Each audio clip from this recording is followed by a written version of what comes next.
uploaded onto our website. And I'm also, for that purpose, going to write in the chat some links for you to our website in case you want to see those upcoming talks. So this is our website with our program for this year. And also, you can see there the link to subscribe to our MailChimp, and that's a good idea because it's the best way to keep in touch with us. Okay, that's enough of a preamble I think. I'm going to give you over to Li-Chun Hsiao, who is going to introduce the panel. So thank you very much. Okay, thank you, Jacob. Thank you, Jacob, for your introduction or preamble. My name is Li-Chun Hsiao. I'm a professor of comparative literature at Waseda University in Tokyo. I am the moderator for this so-called state of field report, for the lack of a better title, by ATN, Asia Theories Network. So our report will consist of 4 short presentations. I am also one of the speakers. And before we get started, I'd like to briefly introduce each of the speakers in the order in which they speak. Because I'm the first speaker, so I have to introduce myself a little bit more. So I'm a Taiwanese working and living in Tokyo, kind of classic post-colonial situation. So only fitting for someone like me who does, among other things, post-colonial studies. So I specialize in post-colonial studies, literary and cultural theories, Taiwan literature and culture, and Anglophone Caribbean literatures.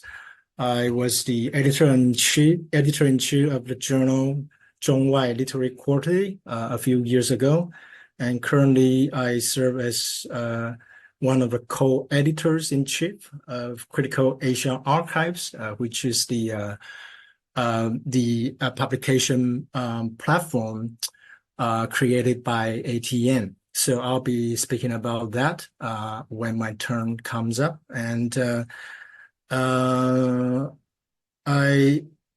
latest book was published in 2022, the Cold War Modernism in Taiwan, and also I have also published articles in journals such as Critical Arts, among others. So I'll just stop my self-introduction here and move on to introduce the second speaker, Alex Taek-Gwang Lee, who is a professor of cultural studies. Maybe Alex, you can wave to your camera.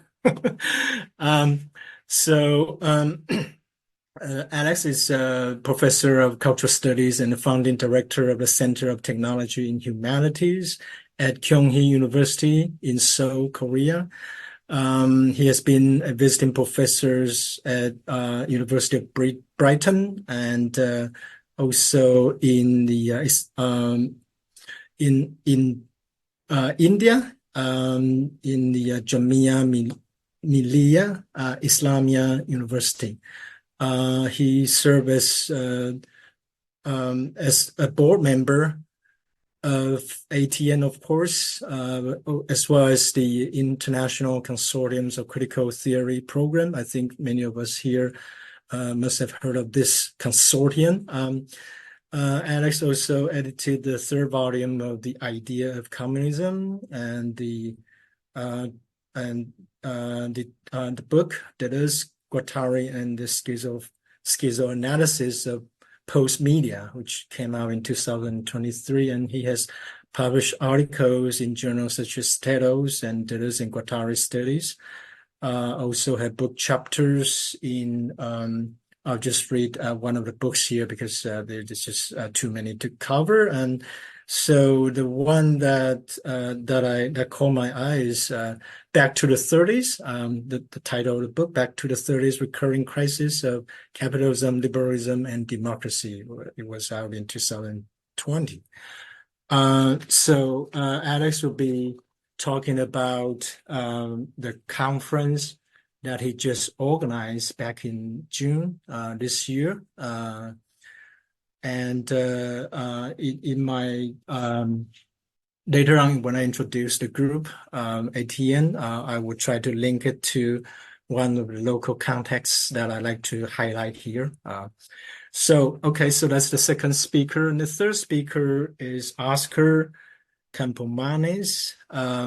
He's Associate Professor of Literary and Cultural Studies in the Department of English in the Loyola School at Ateneo de Manila University. So he has been a visiting professor at the University of Hanoi and in the Chinese University of Hong Kong. And Oscar also has recent publications that include an essay on Filipino visual arts for Sangaya, Philippine Culture and the Arts Yearbook 2020, and an extended essay on the Filipino-American Marxist writer. I think a lot of people have heard of this name, Carlos Bulosan. And that is an essay collected in Encyclopedia of American Left, published in 2022. And also, he also co-edited a few books, including Colonialism and Modernity, Remapping Philippine Histories, which came out in 2022. So that's the third speaker. And finally, last but not least, Hung-chiung Lee is associate professor in the Department of Foreign Languages and Literature at National Taiwan University. He is one of the along with me, the editor-in-chief of Critical Asia Archives. He's also the coordinator of ATN, together with David Theo Goldberg, who unfortunately cannot be here because it's like 4 a.m. in California. He wanted to be here, we know that, so Hung-chiung has been, of course, a core founding member of our group, and he also happened to be the editor-in-chief of Zhongwai Literary Quarterly, the same journal I edited. And his research interests include critical theory, comparative literature, and Taiwanese and East Asian cultures and thoughts. Okay, so that's and Hung-chiung will be talking about a book project participated mainly by ATM members. And I forgot to mention earlier that Oscar would be talking about the ideas behind the conference he just organized, and maybe less than 1 week ago, early December, in Manila. Okay, so this is the brief introduction to the individual members who are also speakers and representatives of ATN, who are going to take turn in reporting on some of our recent projects. But let me quickly introduce the kind of a short history of our group that can kind of shed light on the development or trajectory of the production of theoretical knowledge in Asia.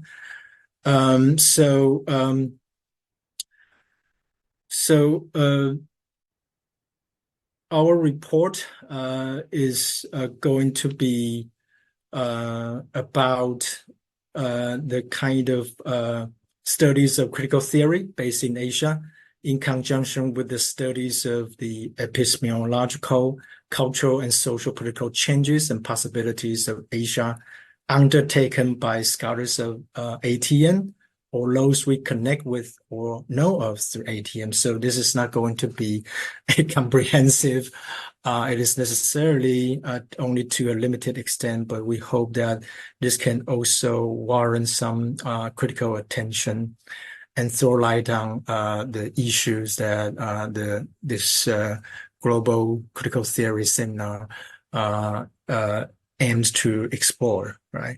So we are very acutely aware of the malleability of the umbrella term critical theory, as well as the variety of this existing school of thoughts and disciplines we may be associated with.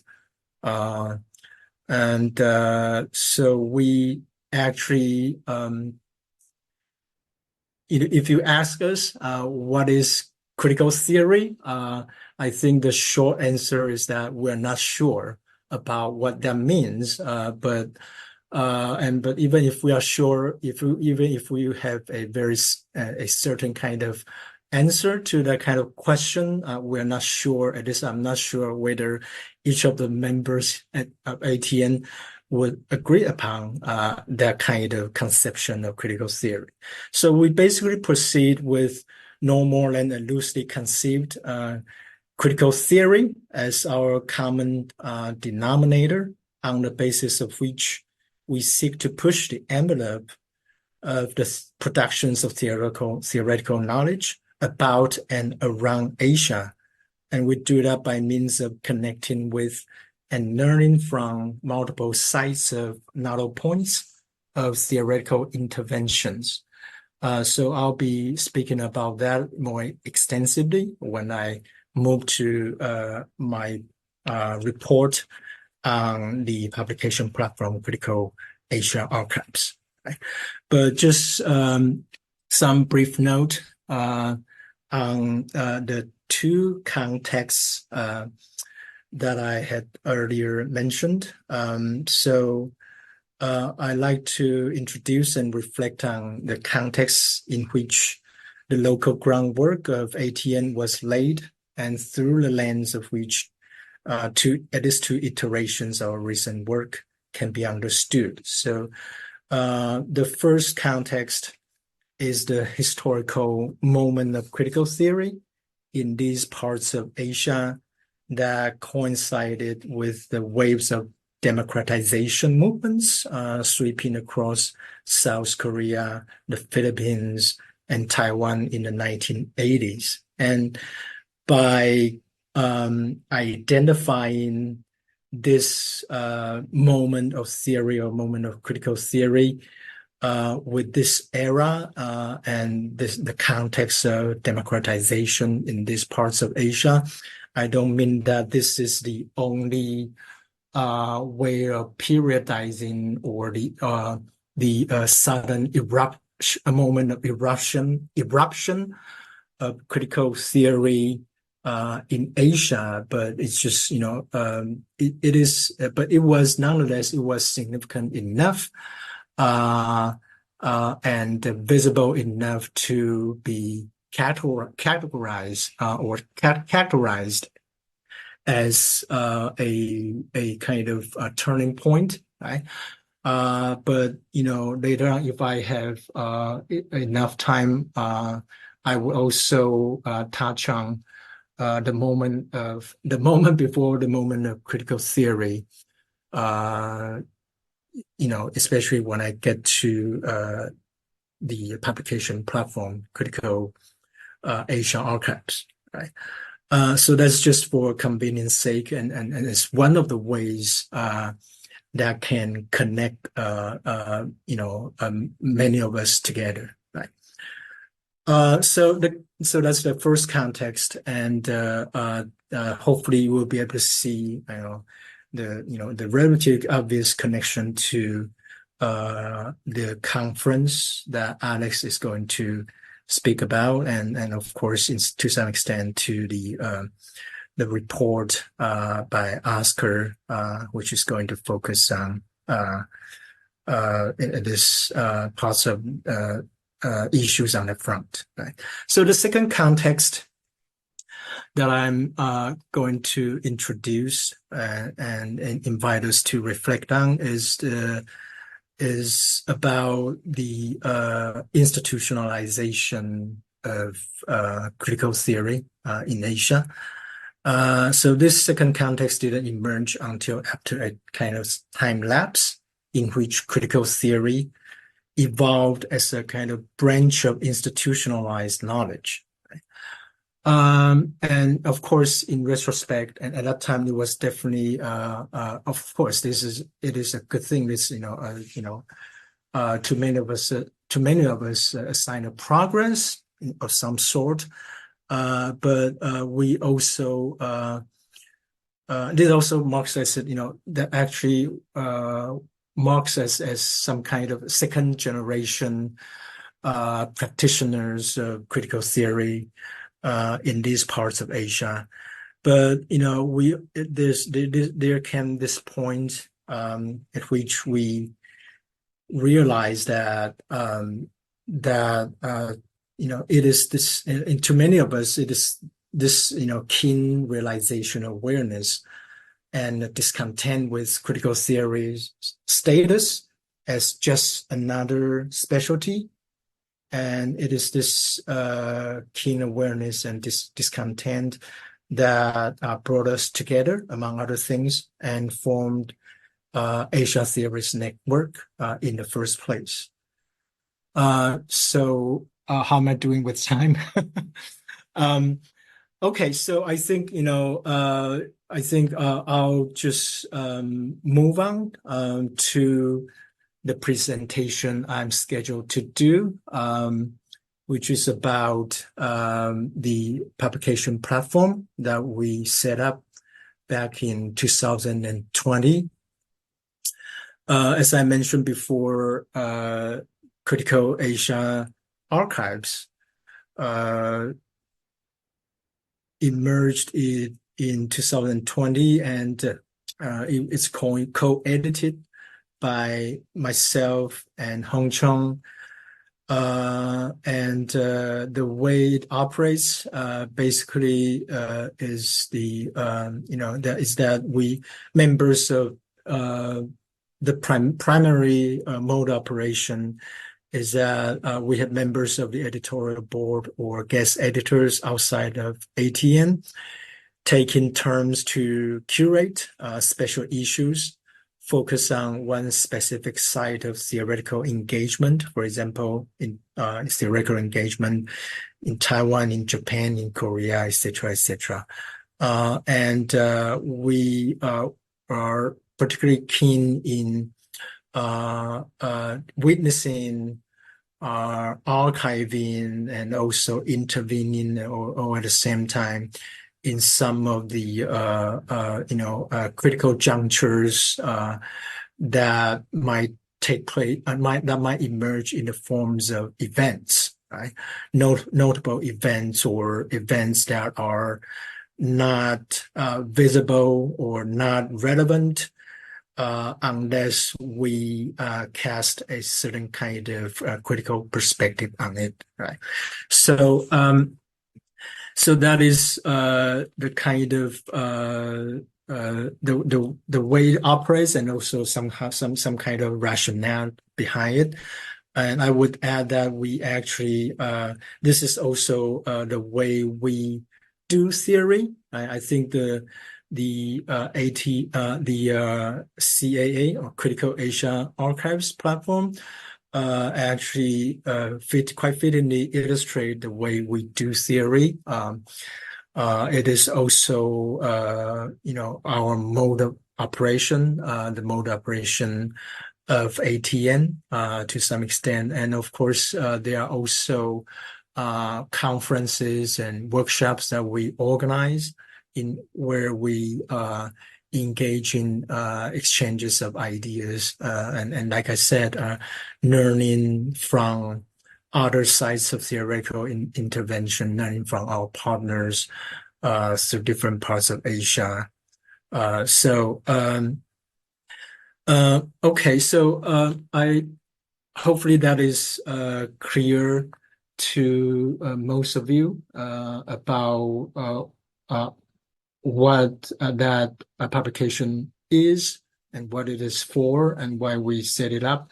But I'd like to just also briefly touch on the specific topics on Hong Kong that I mentioned in the abstract. I mean, at the same time, you can take a look at, I forgot to mention this, you can take a look at the more extended abstract here on the web page. I don't have any slides, but I think pretty much what I have been talking about can be related to what is written here in this abstract. Okay, so maybe I can show you the web page here. Let me just hold on a second. Let me just find that on the web page. Kind of something is blocking my. Okay, let me see. Okay, this left side. You move the arrow left side. Touch the tab. Touch the tab. Okay, that's okay. I mean, I know where to find it. I just okay. I mean, actually, I have already opened it up, but the Zoom, the Zoom, one of the Zoom function is blocking my view. Okay. Critical Asia archives. Okay. Can you see it now?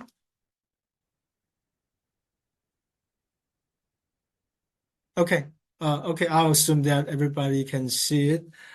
Okay, so I want to talk about this, Hong Kong, this special topic on Hong Kong, for multiple reasons.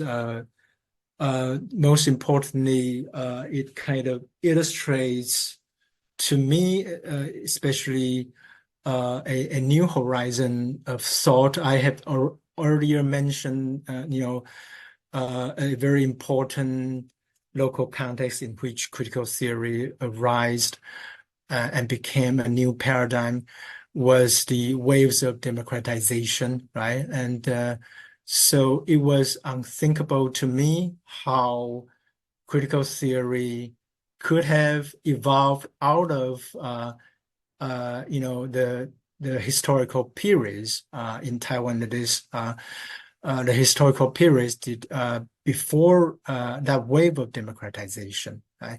There would be a lot of limits, practically and also conceptually, on what we can think, on what is available to us. Right?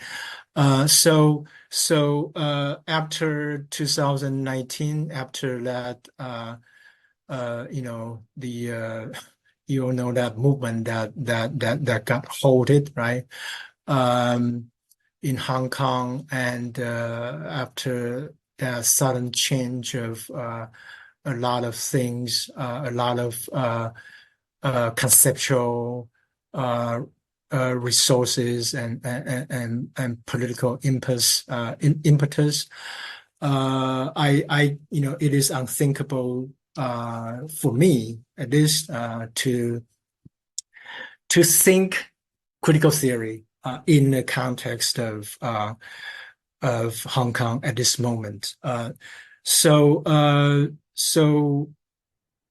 it was like, okay, so if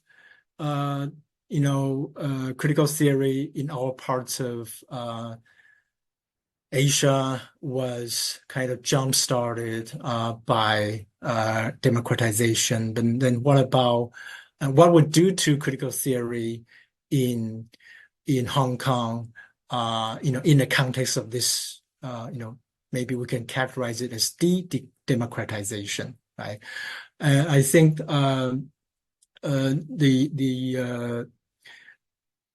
contents and the essays or writings and the ideas behind this Hong Kong theory, especially provocatively titled as "Locations of Hope," actually I learned a lot from this special issue. That is the plainest way to put it, right? It is, but it's I don't mean it provides some kind of effective and very clear path forward. Even if we just focus on the prospect of continuing this kind of theoretical inquiry in the cultural, political, and social media of today's Hong Kong, right? But quite frankly, I saw some kind of hope, the kind of hope that I wouldn't have thought possible before I was kind of inspired by some of the thoughts there and the critical thought that were provided that were exemplified there in this special issue. So well, the thing was, when there was this Hong Kong issue back in 2021. And after that, frankly, I don't know whether our friends in Hong Kong could continue to participate in what we have been doing, right? So I asked them, "Are you all right?"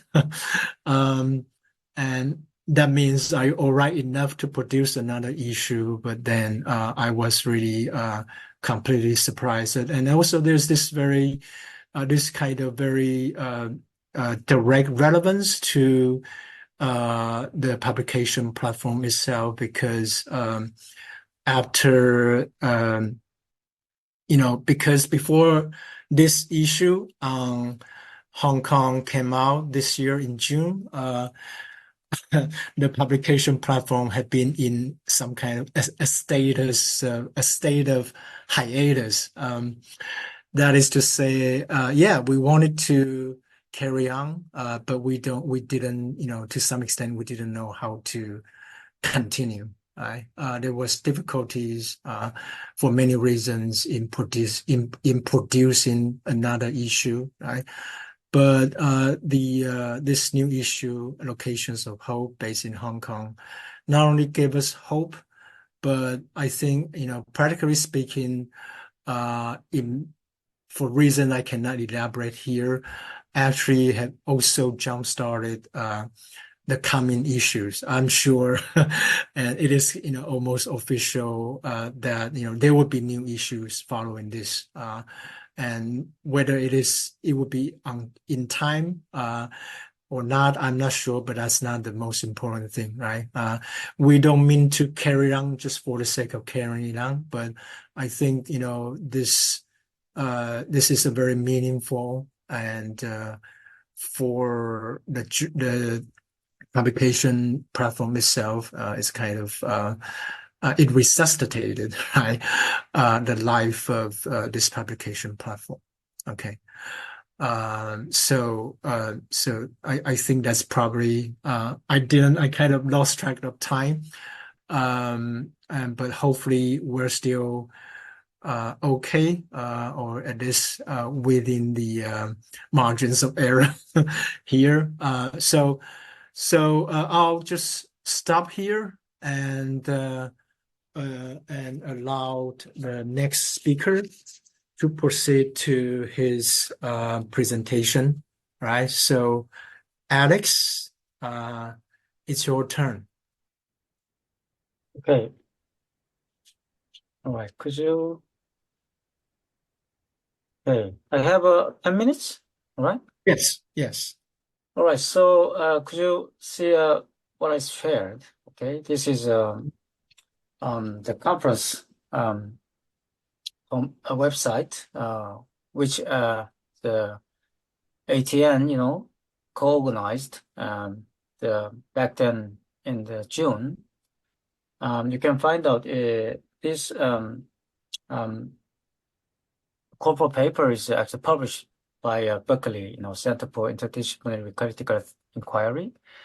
So I think somebody would already recognize, the ATN is Asian Theorist Network, is a part of this international consortium of the critical theory programs. So ICCTP, actually, ICCTP is organized by Judith Butler, and then the other, people, just Judith Butler's colleague, originally located in Berkeley, but it doesn't mean, ICTP and the ATN as, Berkeley's property. It's a network. It's not like, something like a property or something, actually produced by certain the university or institution. So as a part of ICTP at ATN, it means actually had our own territory, so-called, Asian, the countries mostly, but we mainly, organize some small workshop, focusing on very, the hot issue and then very, the emergent issue, all right? And the topic is very narrowed, and we are focused on what's quite, the important in our region, and then not only actually, some the stuck to actually this Asian scale, but global scale.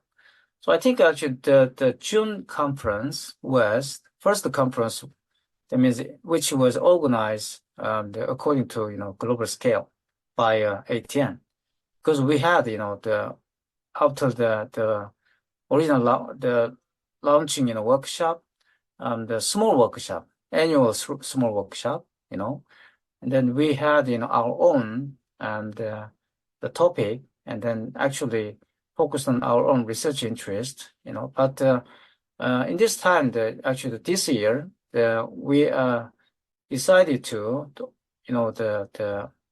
organize some global scale conference. That is exactly what we did in June.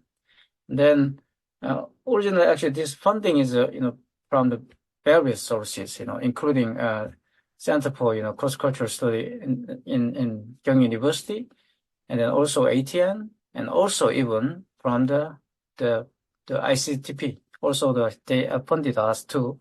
So we had the several funding scheme, and then we did quite successfully. You can find out, and then the topic was theorizing global authoritarianism and to reclaim a critical theory against the grain. And then you can find the original website.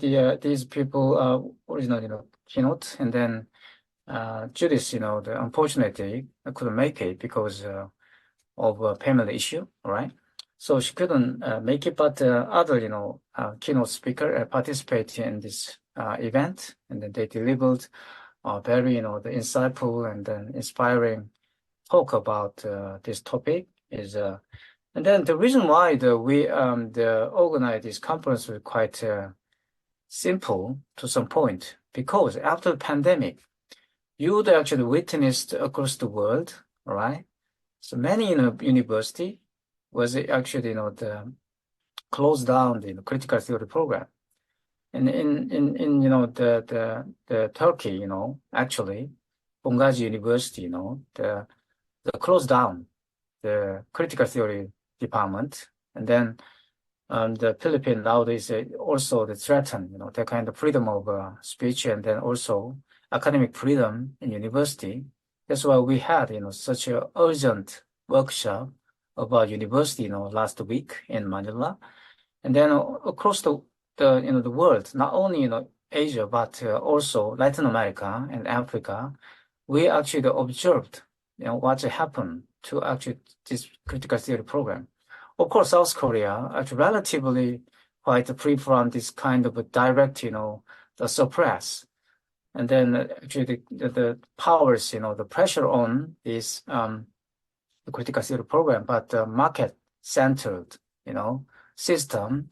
And then actually the introduction of the up-to-date technology such as AI, and then some kind of many, industrial logic, the drive to, critical theory program to some sort of different, direction.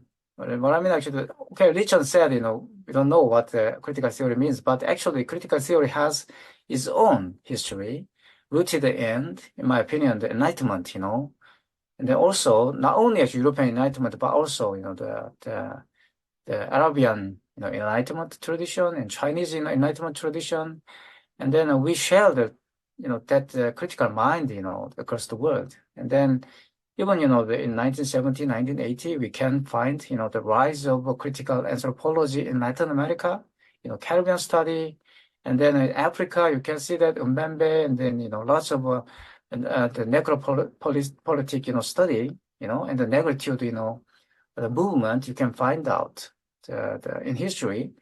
And then we had this sort of tradition, but because of many reasons, the tradition is threatened by current situation, and then you can witness two very in quite the dark age in which these new authoritarian leaders and populists and then even dictator return, all right, and the fascism return. It's quite similar. So one of actually the topic I devoted, when I participate in the project in the return of 1930s, and then it was already 2020s, several years ago. But all the author participating in the project, anticipate or some foresaw, this kind of authoritarianism will be widespread across the globe sooner or later, and then we didn't want, this, what we actually, discussed is, became a reality. But nowadays you can find out, and then in Europe, quite terrible situation at the moment, because of this, the Israel, actually, genocide against, the Palestine. And then you can find out what's happening in Europe these days, actually they kind of victimize themselves. And then, this victimize, the milieu, and then some sort of authoritarian, the ambience is suppressed kind of freedom of speech. And then even, you can find out what happened in America these days, University of the Pennsylvania, president, to try to protect, freedom of speech within university. She was attacked by the members of the Congress, and then she resigned. Actually, what I mean, the face of authoritarianism is quite different. From what we actually, imagined, we study in the textbook, right? And then when actually this kind of old, the new of fascism or authoritarianism and dictatorship return, it wouldn't, look like what we actually imagine, through our textbook. That is actually truth. That is reality. So when we organize this, the theorizing global authoritarianism conference, we didn't actually expect this thing is rapidly, actually proceed like this. But anyway, just we did actually this conference in June, but now that we can find out the situation is worse and worse. Right, Marine Le Pen, and actually in the March of anti-Semitism, actually the protest in Paris. And she actually argued like that. We must protect the Jew. But, the Marine Le Pen is, the right wing, the French Nazi, But this actually new, the authoritarianism. And then what we actually discussed in this conference is like this, new face of authoritarianism. And there was a quite urgent, topic, and we must bring in terms of critical theory. And then, so actually we started from our own experience, in our university, the actual critical theory program is threatened by, this market, centrism, and then actual real, authoritarian power like the Philippines. And then, actually, Li-Chun is mentioned, is Hong Kong, for instance. And the many critical mind is threatened, in experience, empirical dimension. But, another, the way, what I mean, at the global scale, you can find out, actual rise of this authoritarian power across the world, supported by the actual so-called democratic, the system. That is a very, the weird and the strange world. And then that means, that actually this, what we, Asian theory networks, try to do, or try to intervene, is very timely and then very necessary. And then, so that's why just we organized this conference. And then the title was theorizing, global authoritarianism. It's not the authoritarianism, because we believe that authoritarianism is not a simple, actually, the phenomenon which emerged in the nation state scale, but global scale, right? The global, the fascism as such is global, and the authoritarianism as such is global. And then, of course, this kind of global authoritarianism is closely related to rise of neoliberalism, which was imposed in the each, the nation state, that is actually imposed globally, and then, the realized in the, the nation state scale. That is actually what we have when we actually organize this conference. And then, when we actually opened this corporate paper, the website, we didn't expect who gonna actually come, or who gonna actually join this the conference. And then, as the one of the organizers, I was very surprised, by many applications, across the world, from the Latin America, and from the America, and then, of course, is from the many, the Asian the people from Asian country. But quite interestingly, and also quite symptomatic, we had lots of, the paperworks for, those, the speaker who wanna join our conference because of a visa problem, right? This is a quite different situation from Europe. And then one of actually my assistant, my colleagues, told me that, because he studied in Europe. That's why he didn't realize what kind of problem gonna happen in Asia. He thought actually, that there might be no problem about the visa, but actually the Asian people cannot travel freely without visa. This is actually tells us the reality of Asia. That's why, in my opinion, our network is so important. Our network is always, the concern about this one, because when we organize this workshop, always, even, the Manila workshop too, I think also Oscar gonna talk about this one, is announce it in advance. You must prepare this kind of paperwork, if you try to, come to the Manila, something like that. That is our reality. That is exactly the object of our critical, theory, or what I mean actually, that the subject, the critical thinking should, the theories. That means actually always this reality comes up whenever we think about, something critical way. And that is our ontological condition, And then so this conference, showed us, another reality of Asia.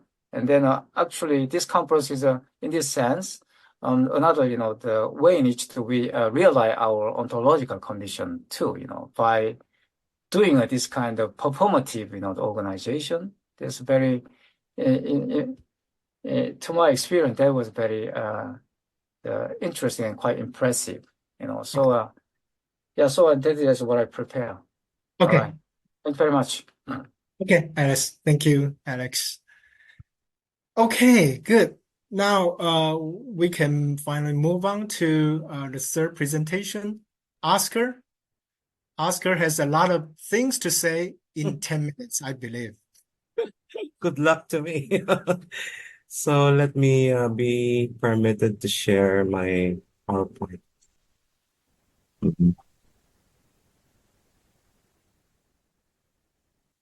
Alrighty.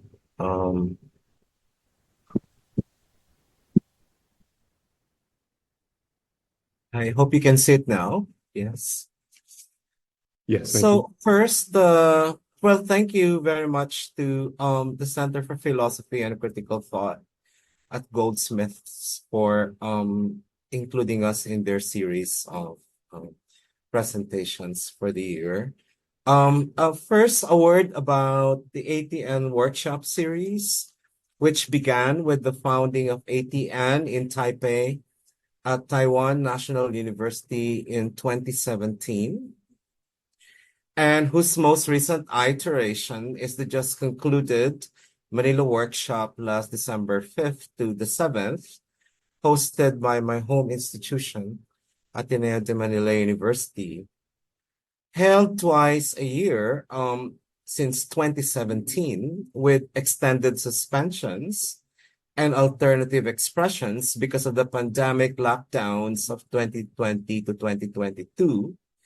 The ATN workshops were closed-door affairs where network core group members and selected invitees engaged in intensive 2 to 3 day deliberations on designated themes or topics. The basic format laid out for these workshops from the beginning consisted in each participant preparing 10 to 15-minute provocations, as we called them, grounded in any or a pertinent combination of the reading selections collated by the conveners for discussion purposes, with the injunction for presenters not to read and write papers. The whole idea is to make the workshops intellectually generative, on the spot, or in some spontaneity, without necessarily predetermining the results through projected outcomes like publishable manuscripts for participating colleagues, or the ATN itself, for instance, although such were always within view at any rate. Indeed, one workshop on oceanic capitalism has since led to a critical anthology project, which Hung-chiung is going to talk about in his turn, titled Entangled Waterscapes, which is currently under consideration by a publisher and is headed for review. Now, each provocation, as we call the presentations, was to be conceptualized around a subtopic or set of particular questions relating to the general theme of a given workshop. The founding workshop in Taipei, held from 3 to the 6th March 2017 and hosted by Taiwan National University, had for its theme, quote, Critical Theory for the Global East and South, the University, Neoliberal Violence and Practice. The theme for the next workshop, held on the 13th and the 16th of October 2017, and hosted yet again by NTU, home institution of Hung-chiung, was Global and Singular Asia's Theory and Practice. Seoul and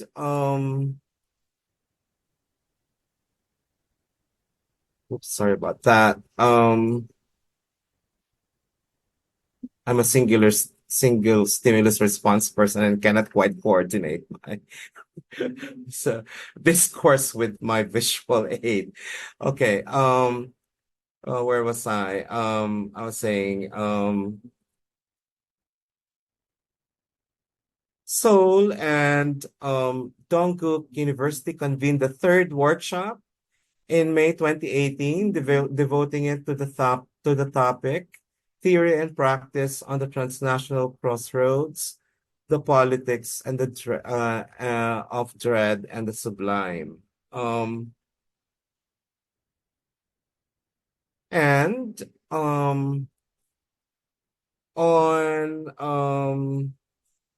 me see, I'm sorry about that. The workshop returned to Taipei and NTU on November 2018 for theoretical exchanges on the theme South of Asia, Aesthetics, Theory, and Archive.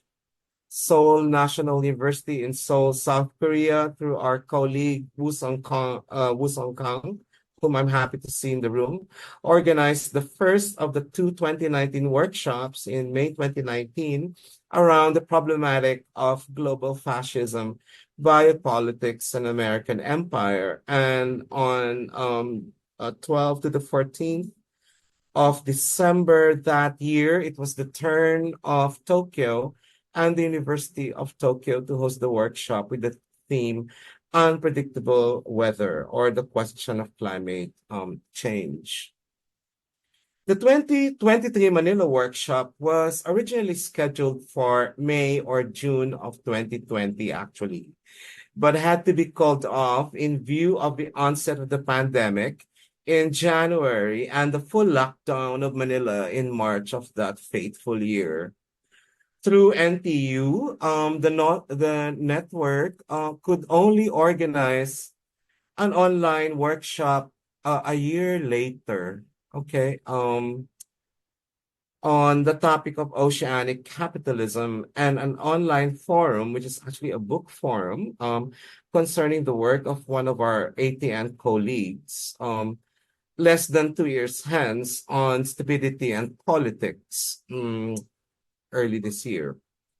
As the pandemic finally wound down everywhere, and with the return to a semblance of normalcy, the ATN resumed the workshop series, but with the alternative expression on the 9th to the 11th of June 2023 of an international conference co-organized with the International Consortium of Critical Theory Programs and Kyunghee University with our colleague here, Alex Taek-Gwang Lee in Seoul, on the topic Theorizing Global Authoritarianism to Reclaim Critical Theory Against the Grain. It was in the immediate wake of this event that planning for the abortive Manila workshop resumed, with the workshop now set for the first week of the current month. My co-convener and fellow ATN core group member, Vince Serrano, also of Ateneo de Manila, and I decided to retain the theme originally formulated for the Manila workshop in 2020, which is the university, colonial/modern, global/neoliberal, digital/transversal.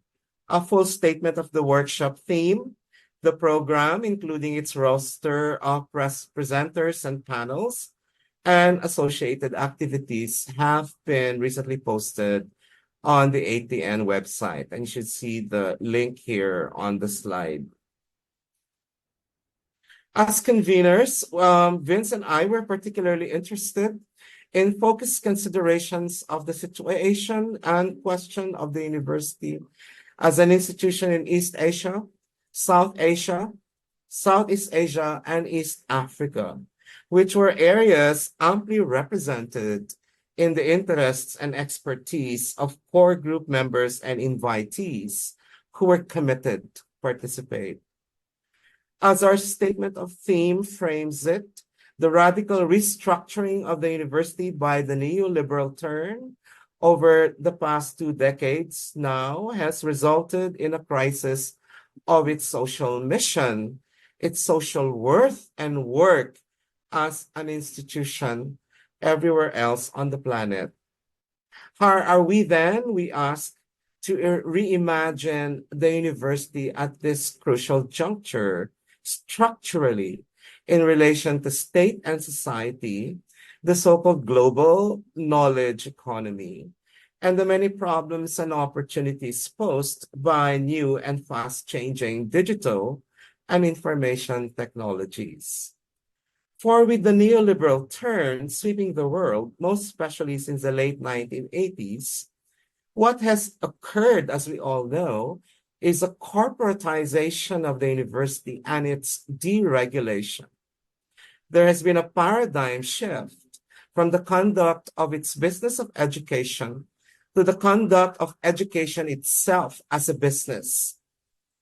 One major consequence is that the university is now saddled with the real problem of administrative blight, a formulation I owe to Benjamin Ginsberg, as the emergence and dominance of a professional managerial class to preside over this radical neoliberal structuring of the university has displaced, if not altogether supplanted, the formerly central and crucial role of the professoriate in the modern university's tradition of shared governance. To make matters worse, given the long-running shrinkage of the academic job market globally and the widespread contractualization of academic labor, the professoriate itself has itself become the new precariat, now facing the imminent loss of job security and prospects of endemic underemployment. Compounding this problem of academic management and labor are the possible loss of and increasing limitations to academic freedom. With the rise of global authoritarianism in recent years, the topic for the Seoul conference, that now parallels the ongoing planetary predominance of neoliberalism.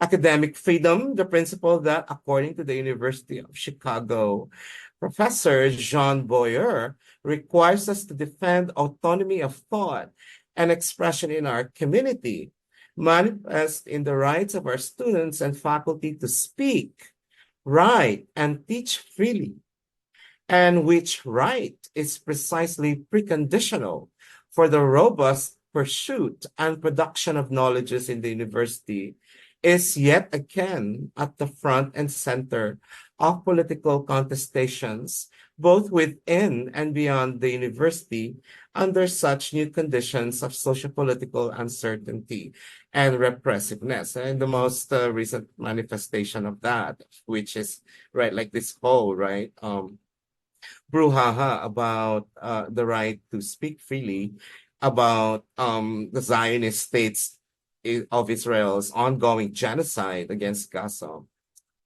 The workshop in Manila began on Tuesday, December 5, with a discussion of the workshop's rationale and theoretical problematics by the co-conveners, which is myself and Vincent Serrano, whom I also happy to see in the room.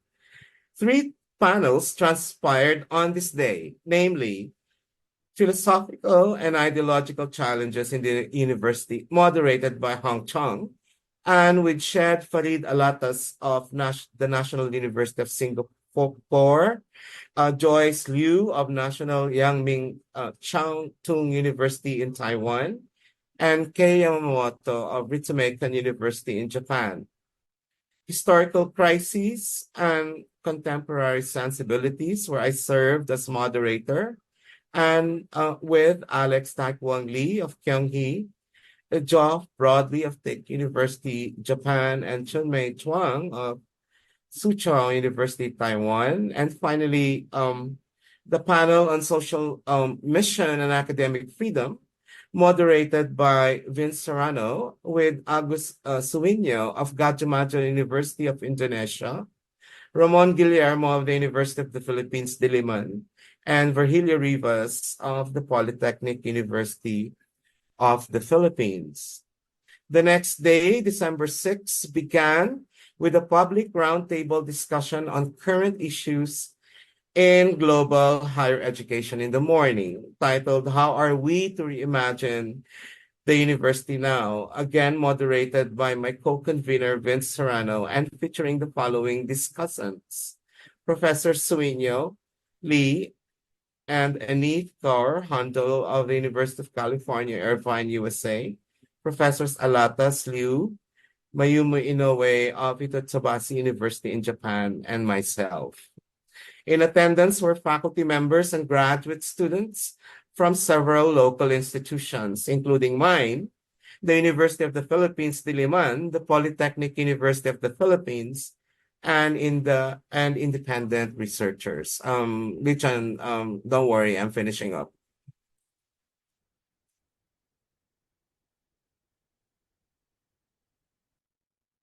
In the afternoon, 2 panel presentations concluded the workshop, Conditions and Strategies, moderated by Alex, with Professors Hung-chiung Lee of NTU, Mayumo Inoue, and Kwai-chung Lu of Hong Kong Baptist University. And finally, Subjectivities and Sectors with Professor Sando, Christophe Thuni of Ritsumeikan University of Japan, and Kim Young Kim of Kyunghee University, South Korea. Now, we have yet to draw up a full conspectus of the animated exchanges and exciting critical points resulting from the workshop. But I'm happy to report that, as best recapitulated by the public event roundtable on day 2, they range widely from the subjection of the university as our institutional home to an overpowering neoliberal ethos and mode of governance, with its ensuing crisis of mission, therefore, or in the alternative terms of some participants, like Jock Broadley and Shunmei Chuang, a crisis of spirit or sensibility, to the ideological and philosophical challenges confronting us in the university as a consequence of the rise of political authoritarianism on a global scale in recent years. Participants mulled over certain interventions needing to be made from the philosophy of education that the university ought now to articulate in the face of these daunting challenges, to a critical reconsideration of the colonial and nationalist paradigms which have historically determined the university's institutional forms, especially in the modern period. Seeing the university as an undercommons, with its proprietary autonomy and academic freedom under massive threat from political authoritarianism and the neoliberal turn alike, participants shared possible strategies for ensuring the university's sustainability as a space for socially relevant knowledge production, non-hierarchical pedagogy, ethical formation, and independent criticality. Thank you. Thank you, Oscar, for your presentation, and thanks for reminding us of the provocations that made up of ATN workshops. Very nice one. And yours is especially provocative in terms of length, I would say. Thank you. Okay, Hung-chiung, now is your turn to introduce us to the book project. Okay, thank you very much. But before, I would like to express my gratitude to the Center for Philosophy and Critical Thoughts for kind of arranging this activity for us to share our thoughts and our work to you and the audience. Well, Oscar did a good job in providing a kind of overview or description about the workshop we have done before. But I would like to add just some detail a little bit, which is about the prehistory. Okay, so this is our website. Well, ATN was officially established in 2017, but then you can see that in this appendix page, we actually have listed some meetings and activities we had done years before. So you can see that it actually took us. We first initiated this network idea somewhere around 2010, around that, but quite early. And then it took us many years to have a whole series of events, meetings, and exchange of ideas with our friends. We talked to them about this project, and also we had our meetings in different places in Poland, in Hong Kong, and in Tokyo, in other places. And also in University of California. So you see that it took us many years and through a whole series of exchanges and meetings. And then finally, at the end of 2017, we officially established our network. So this might be kind of interest to some of you who would like to know a little bit about the prehistory of our work, of our network. Okay, that's all I have to share with you. And now I'm going to go to the report I'm going to provide today, which is about a volume titled Entangled Waterscapes in Asia, which is co-edited by Professor Gui-Chung Lo from the Hong Kong Baptist University and me. And this volume is now under review by the publisher. And actually, we started engaging with climates and the Anthropocene and the sea or water from our 2019 Tokyo workshop, which Oscar just mentioned. And its driving theme is unpredictable weather. So it was the first time our workshop engaged with climate. And also for our 2021 online workshop, the driving theme is oceanic capitalism. Oscar also let us kind of see about this workshop. And after that, since Professor Long, Casey, had lots of experience doing edited volumes. So he and I collaborated to work on this Entangled Waterscapes in Asia publication project in hopes to accumulate and materialize the work of our ATN. And Professor Law and I then made use of the 2022 ACLA conference, American Competitive Annual Conference. We co-organized a seminar bearing the same title. And then we invited our members, those of our members who were interested in contributing to the volume. We invited them to join the seminar so that they could start working on their writing project. And the general concept of the volume is as follows. The expanse, fluidity, and flows of waters, along with islands or archipelagos, provide a perspective that captures the perception and imagination of diverse scholarly works interested in the complexity and entangled interactions between waters, politics, and ecology in Asia. The volume defines and analyzes the waterscape as a critical lens into power relations, socio-political imbroglios, ecological connections, and international exchanges on the Asian lands and seas. About the chapters, their subjects and issues include imperialism, globalization, literary representations of island, ship, and water, the Anthropocene, East Asian cinema, and infrastructure. To be more specific about some related events that happened on Asian sea waters, they include the following, such as the extraction of minerals, the problem of overfishing and related exploitation, and the phenomenon of artificial island building and land reclamations, the situation of sea area militarization and resultant frictions, and increasing typhoons and floods, and the urgent and thorny issue of water resources and their management, and the ecological and food chain effects of oil and nuclear leaks, as well as marine plastic wastes.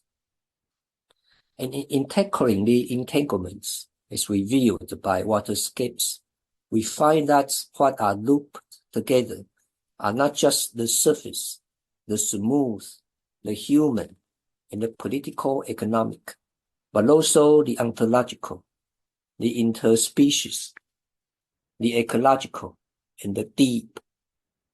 After many critical endeavors in the last several decades of the 20th century to valorize the concept of surface and depthlessness, it seems that in our current conjuncture, the deep fights back to entangle with the surface, the human, and the discursive.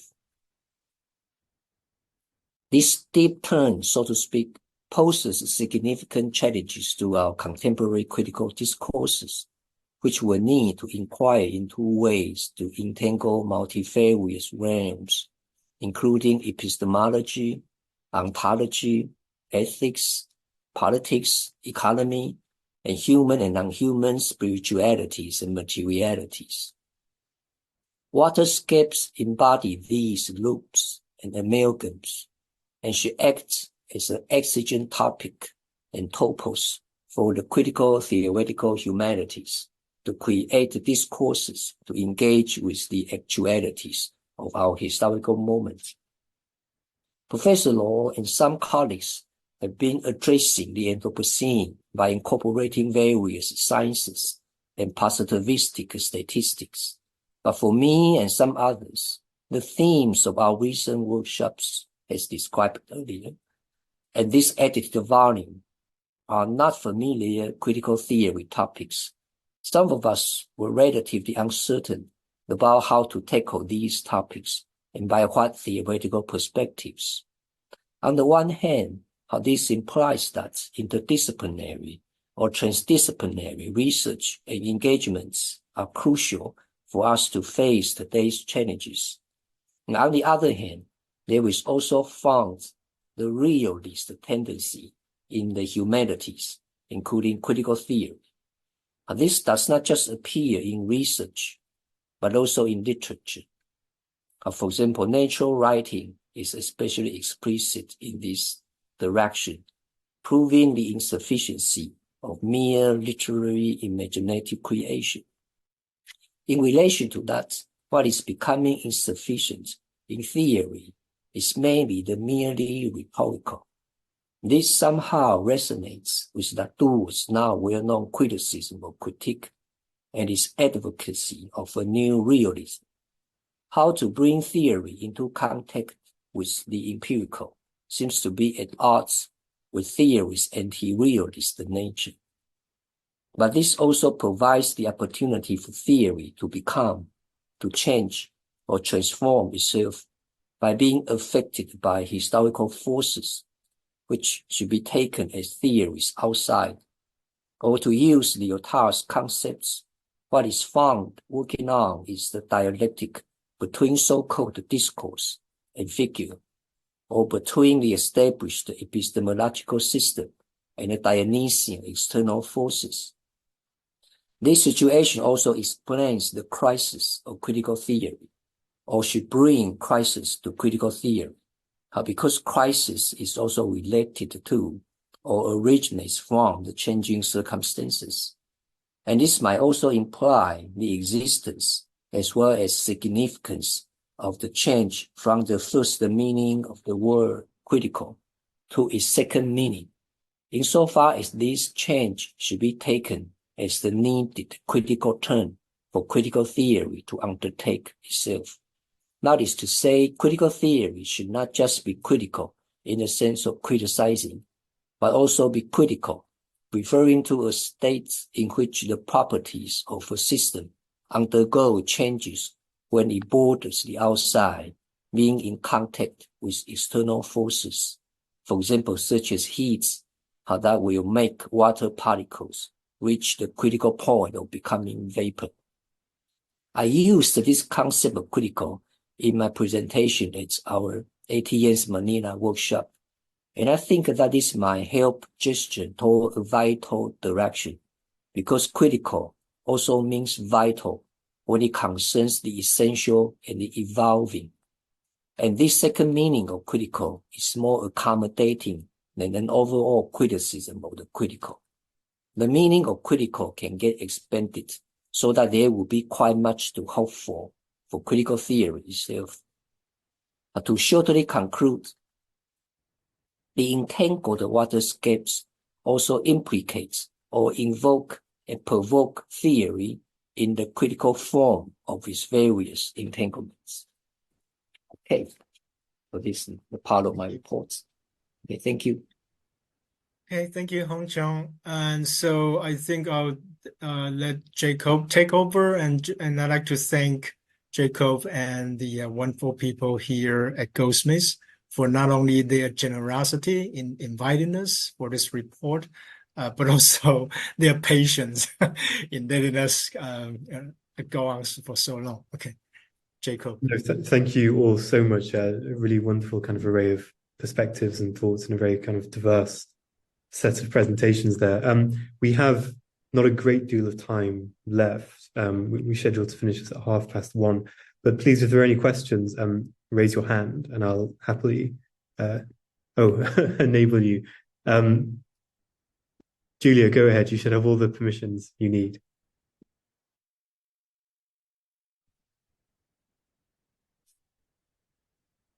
Okay. Hey, everyone. Can you hear me? Yes. Excellent. Hi, I'm Julia. I co-direct the centers. Thank you so much on behalf of everybody for giving such a wonderful broad array of reports on your really important work at the ATN. I was especially, I was especially struck by the extremely important point that was made about borders being the ontological condition for critical theory in Asia. Totally true. Nobody thinks about that.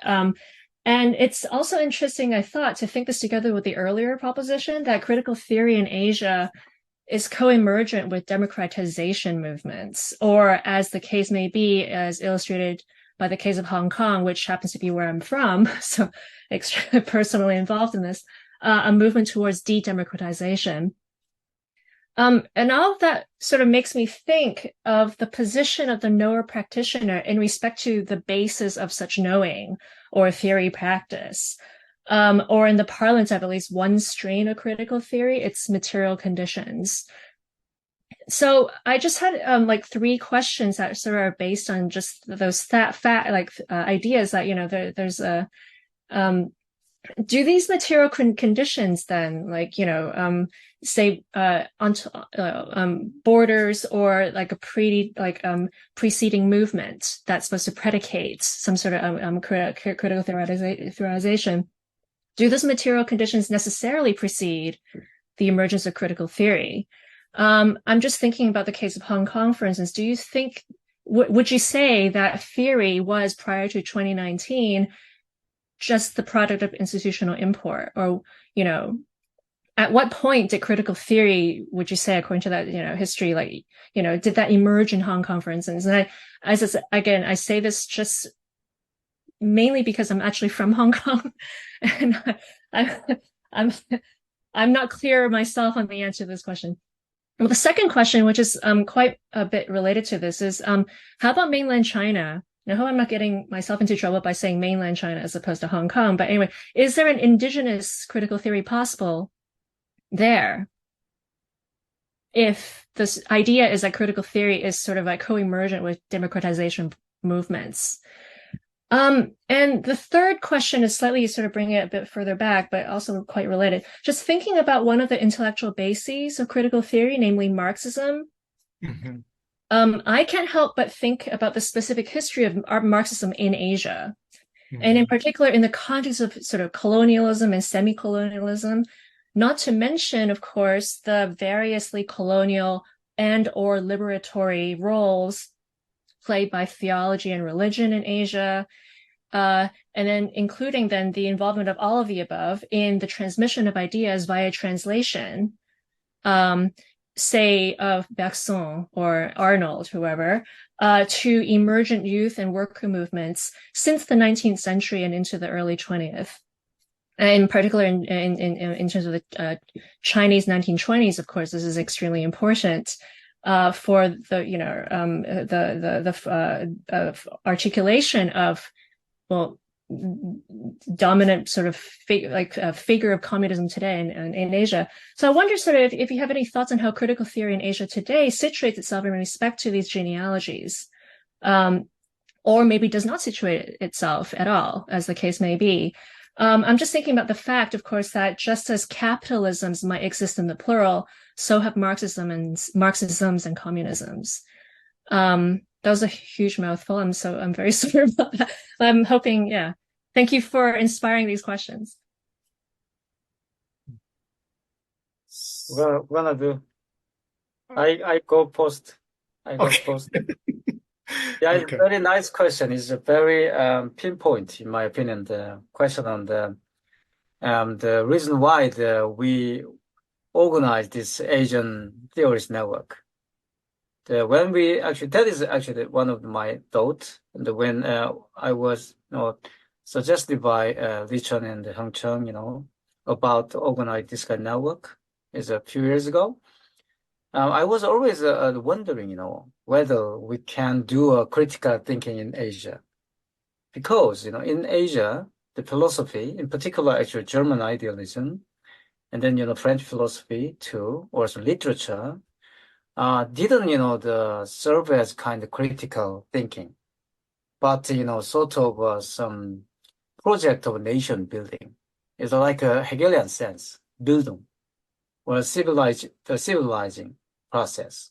It means always, this education of, the mind or some philosophy in quite formal sense, always used for the kind of, institutional education or helping that kind of nation building project is modernization, something like that. So as I think, Julia, your point is, I'm quite agree with that kind of point, because actually the critical theory, if we try to specify this, the certain way of thinking, or some, in my opinion, is not really necessarily thinking. It's kind of ontological, actually the effect or some sort of, all kind of some resistance. Anyway, so any kind of a possible, movement would be included in, some critical something. Quite, come along with in the Korean case, definitely democratization. So we had, that kind of dictatorship, and then we, I also did, this kind of student movement, my generation. We participated in this movement, and of course, yes, actually Marxism was very strong influence to our movement, but Marxism was not enough, because Marxism is always, when we actually had this Marxist critique mostly about economic structure, it's very actually the orthodox way to understand capitalism, and then we attacked capitalism, but from the perspective of economy. And but when we preceded this movement, we found out lots of a problem, in particular culture, in the human mind, or some desire in the consumer society, because actually the democratization in Asia, not only Korea, but also other Asian country, always coming along with, neoliberalism. That's why in Korea, for instance, South Korea, what I mean, are very, confused. A lot of people very confused with, this kind of, what I call is a combinatur, between neoliberalism and democratization. And then, so to some point, the democratization quite easily, confused with consumerism, all right? So actually, that's why just, as you said, is lots of, the demand for critical theory emerged with this kind of the democratization. But in my opinion, this democratization also has, some sort of a very paradoxical, point. What I mean, democratization coming along with capitalism, and then ended up with neoliberal, some sort of, restructuring of a previous nation state. And then that means actually, the critical theory in Asia needs more task, more complicated task than its own original, the purpose. That is, in my opinion, our own project. How can we use this critical theory? That means originally actually emerged from the kind of European Enlightenment to understand the Asian situation. Asian situation is quite different. And then now, in my opinion, we don't have any language. We Asian has no language, to explain our own ontological condition. We don't have our own language, because our own language is the band, after the Second World War. Japan, for instance, participated in the Second World War, and then they called it a war, against American or some European imperialism as what great Asian war. But it's, of course, that is an imperialist war against imperialism. Actually, without, because we didn't have that kind of actual critical thinking. That's why we actually followed into. And then, the leftist intellectual didn't, quite successfully shaped our own the way of thinking against, that imperialism. And then after the Second World War, also we perceived this kind of post-colonial, the way, but actually, in my opinion, this post-colonial movement also ended up with the neoliberalism. And then, so in my opinion, there are lots of things we must discuss in terms of critical theory. And then we must reinvent, this critical theory and, based on this, the Asian, situation. But it doesn't mean an Asian situation is very particular and very, the singular. It doesn't mean like that, because Asia is part of this global capitalism, all right? And Asia is a factory for global capitalism. And now actually we are heading toward unknown, the world. I don't know what kind of world is waiting for us, but that's why actually quite urgently we need, the reclaim critical theory, against this kind of grain. Yeah, that's my idea. Thank you. Okay. So, Jacob, do we still have time to briefly respond to Julia? Yeah, sure. Go ahead, please. Okay. So just to clarify, when I mentioned the first context of the local emergence of critical theory in Taiwan and also in South Korea and the Philippines, locating it in the context of democratization, I didn't mean that this is the necessary precondition for the emergence of such critical thought, right? And also I need to further clarify that the timeline, at least in terms of timeline, wave of democratization in Hong Kong is a little bit different, right, than the other regions I mentioned now. So, but I also want to get back to something that I had meant to kind of briefly elaborate on, which is the moment before the moment of critical theory, because you talk about Marxism in Asia, right? Of course, that days far back, right? Than this post-war era, right? In China, of course, in Taiwan as well.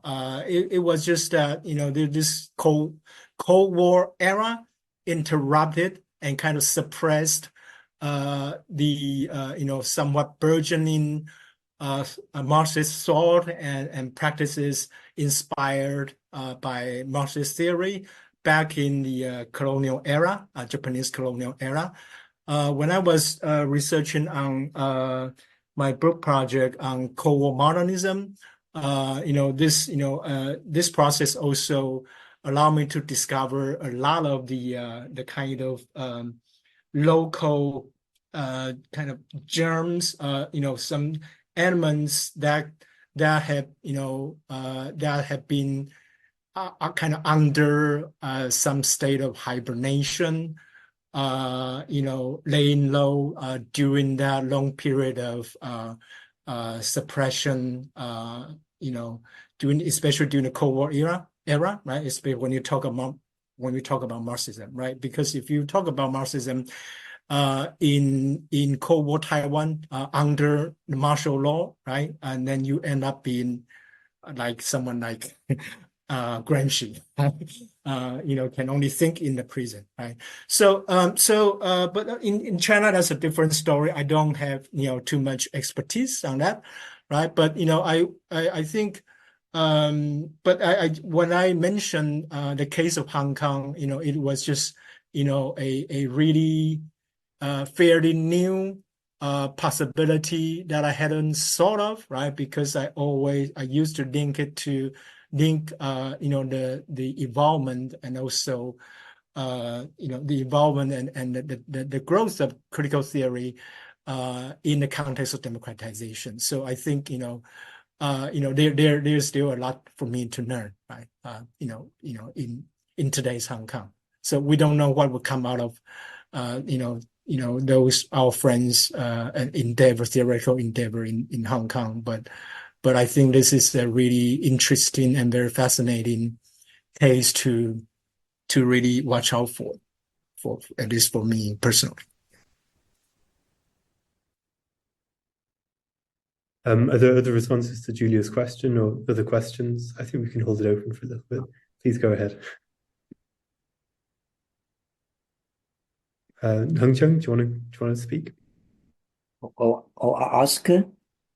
Yeah. So Julia, thank you Ask for your questions. 3 huge questions. You actually have just provided us a whole set of possible topics for future workshops, right? With a question about material conditions for the practice of critical theory in Asia, the possibilities of critical theory in mainland China, and the whole thing about the relationship or the coupling of classical and neo-Marxism with modern critical theory as we understand it. I wouldn't pretend to take on any one of those questions, but I just wanted to say that concerning the question of material conditions, in the Manila workshop with the topic on the university, precisely we actually really wanted to focus the deliberations on how such material conditions directly implicate us, right, as aspiring and active practitioners of critical theory, given the way that the university as our institutional home has been unspared, right, and quite radically restructured by capitalism of the neoliberal kind, right? And practically speaking, and I'm glad Hung-chiung pointed this out in his presentation about the relationship between the theoretical and the empirical, which continues to hound us, right? No matter our efforts to evade it.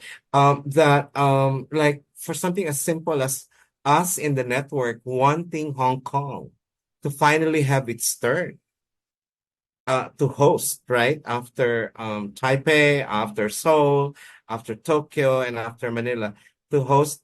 I just found this out during the Manila workshop from some of the Taiwanese colleagues and participants that they have incredible reservations about attending a workshop in Hong Kong, right? As Taiwanese nationals. If one were held there the next time for the most obvious reasons. Anyway, in terms of like your third question about the relationship of neo and classical Marxism to critical theory, along with the consideration for something like religion and theology, right, in that set of discussions. There's just plenty to talk about there, particularly in terms of like the kind of capitalism, right, like the Asiatic mode of it that presumably the case of Singapore best exemplifies, right? Like a Confucian or neo-Confucian kind of capitalism, for example. That's one very fallow area. Some discussion I know has been started around it for us, right? Now about mainland China and the critical possibilities for it, they're just completely unimaginable or unthinkable for me at this point, right? Given our continuing disputes with mainland China, as you would call it, in the Philippines over the so-called West Philippine Sea or South China Sea problem. But there's one in the room, Lulu Torres Reyes. She's not with ATN, but she's joined us recently in the Manila workshop, who might be able to say something about that because she's moved a lot and a great deal in literary critical circles in China and the conference circuit there in recent years. But anyway, thank you.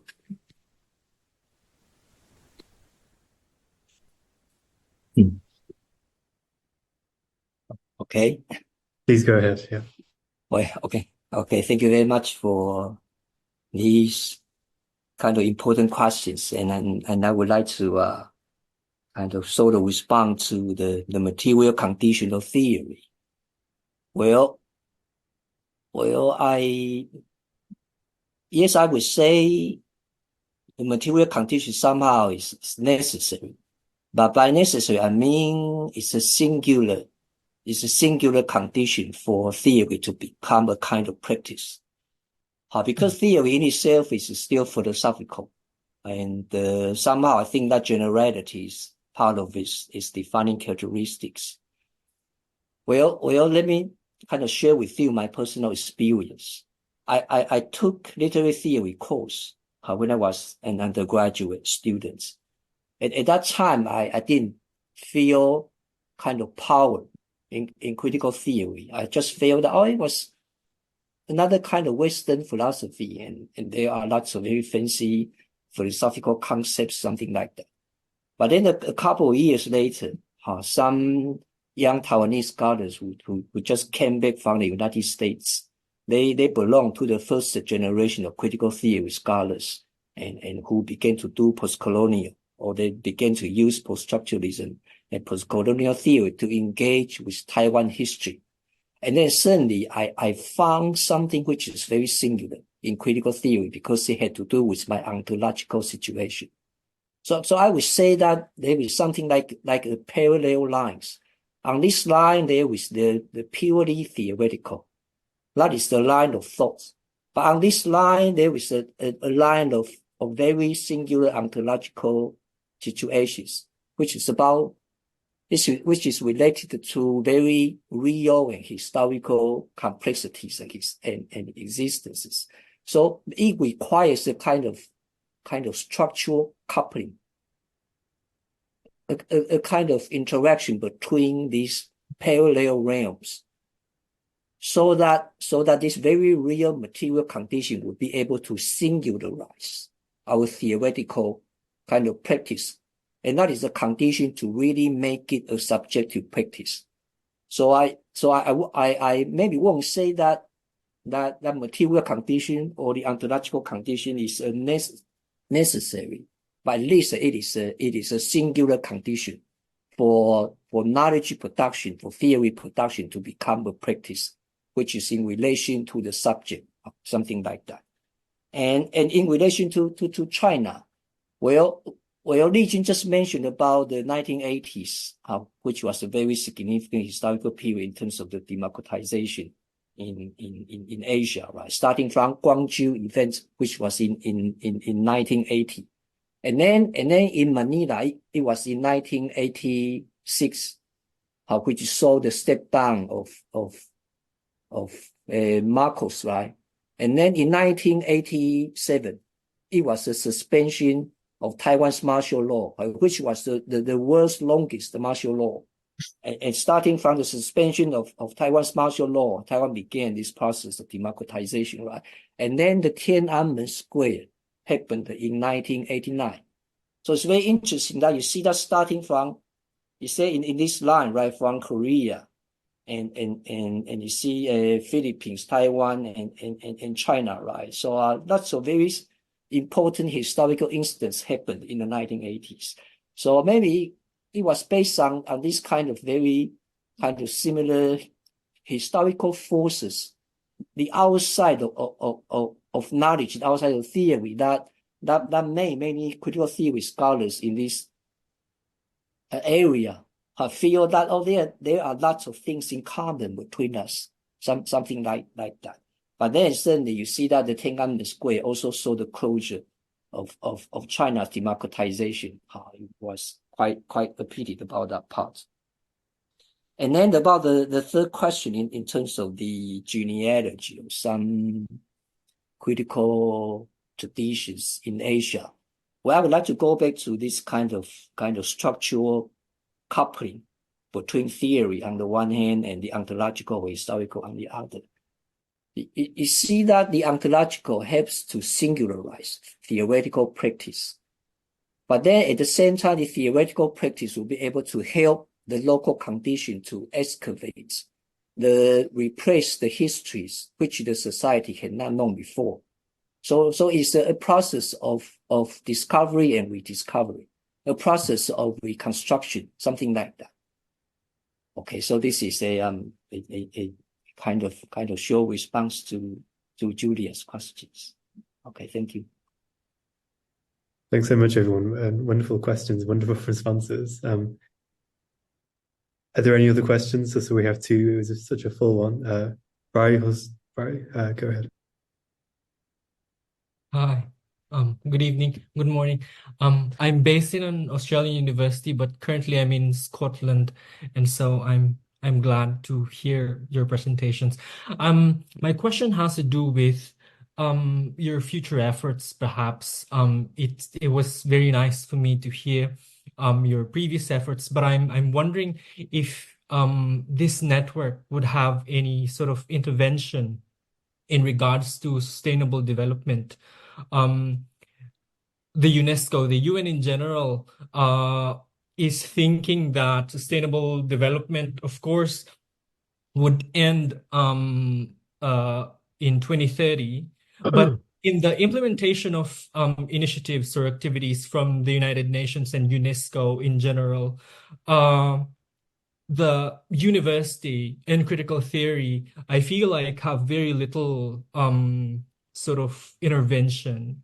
And I'm wondering how critical theory in general, and also Asian universities in this network, perhaps in particular, would have some sort of leverage in the pursuit of the SDGs. I'm asking that because the global South in general has such a huge role to play in the achievement of the sustainable development goals. But then I feel like because there is this kind of minimal participation of practitioners who use critical theory in the analysis of the sustainable development goals and their objectives, as well as the procedural or the participation and representation politics that are behind the achievement of these goals.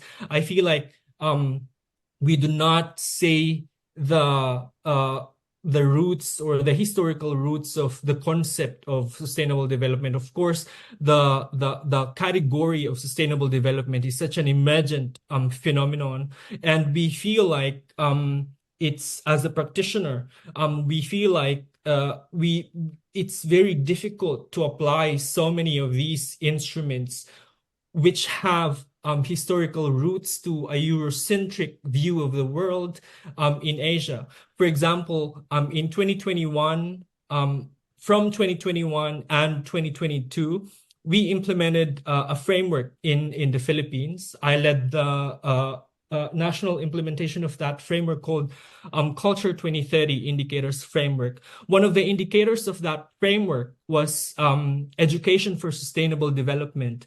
And because the framework had to be globally responsive, the tertiary education sector was it had a very minimal participation, and so the concept of university was kind of absent in the entire indicators framework. We had to implement that framework, which was done in Nanjing, China, from 2015 to 2017. But of course, the framework in itself, I feel like it was very much in the spirit of like what I said, a Eurocentric view of the world and a Eurocentric view of culture. So we had to apply some categories that are practically inapplicable in the Philippine context. Also, my colleague in Vietnam, because in Asia, there were just two countries that applied it, that implemented that framework. It was Vietnam and the Philippines. And I feel like there's much more need to be done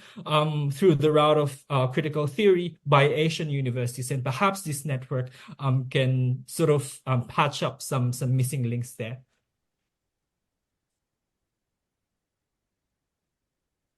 Any responses?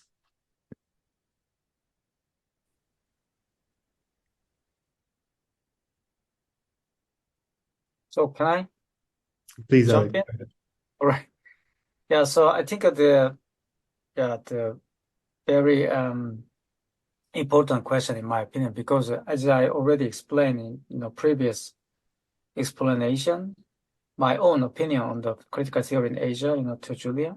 So actually what the Asian country obsessed these days, as you said, is kind of modernization or some economic growth, something like that. But as you said, is the SDG is sort of today's the master signifier, just like climate change, and then actually what happened because of this climate change in Asian country mostly is the poor people, or I mean actually the precarious class is suffered from that the direct impact, and then but the government try to the reorient economy toward the kind of some SDG or sustainability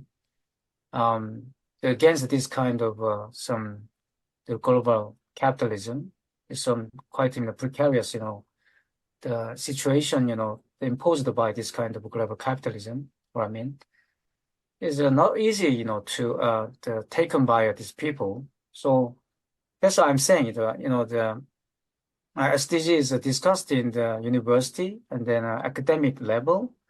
But we need is more like the simple the movement is civil movement which was under must to push this kind of policy toward this right direction.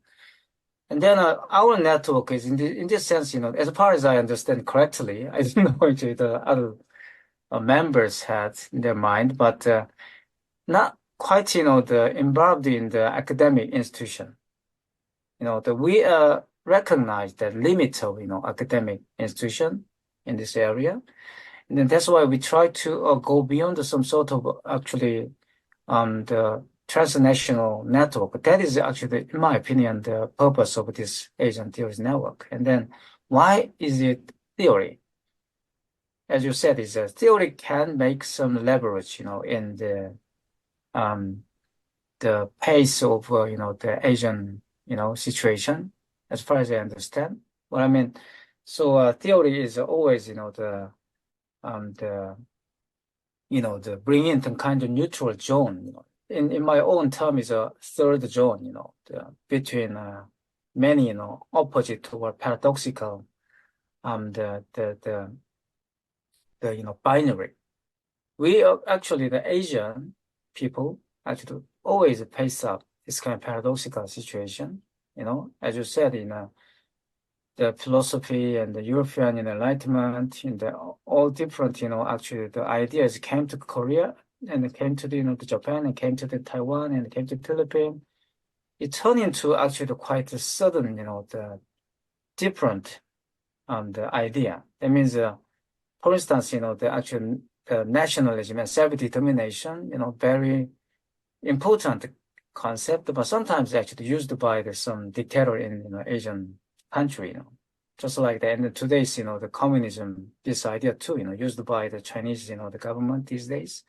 And very paradox is actually the little bit, deteriorized, from its own, its own, domain, and then it created a quite different one. SDG too. A lot of actually, the government talk about the SDG and then climate change, but they do not give up, this kind of the economic policy, and then even they don't give up what they have at the moment. Is that they try to they keep on this status quo. So that's why actually we need some sort of kind of a network to promote this sort of critical thinking beyond that kind of border is nation states. I think if my answer is correctly the respond to your question, I think this is only the way we can use this kind of the network to encourage, the critical thinking. Of course, from within and from without, at the same time. So that's my idea. We don't actually reject, I don't want we should actually reject, academic institution. We should, participate in this, academic institution, and then it's like a weakest link, in the state apparatus, and we intervene this kind of a weakest link, and then make some leverage, and then create some idea, and then the encouraged, the policy, and then any kind of the purpose of state toward the better way. That is I think the best the things we can preserve for the last. Yeah, that's my answer. Thank you so much. I think that I have a responsibility to the hour, perhaps, to draw us to a close here, and also because I don't want to keep our speakers up all night. Thank you so much for being here in the evening and so late for you. But just allow me to say finally, thank you so much again for this really fascinating talk. And it's wonderful to make contact with you, and thank you for joining us for this research seminar. Thanks also everyone who attended. If you'd like to keep up to date with our future events, go to the website or subscribe to our mailing list, as I indicated at the beginning. Thank you, everybody. Thanks.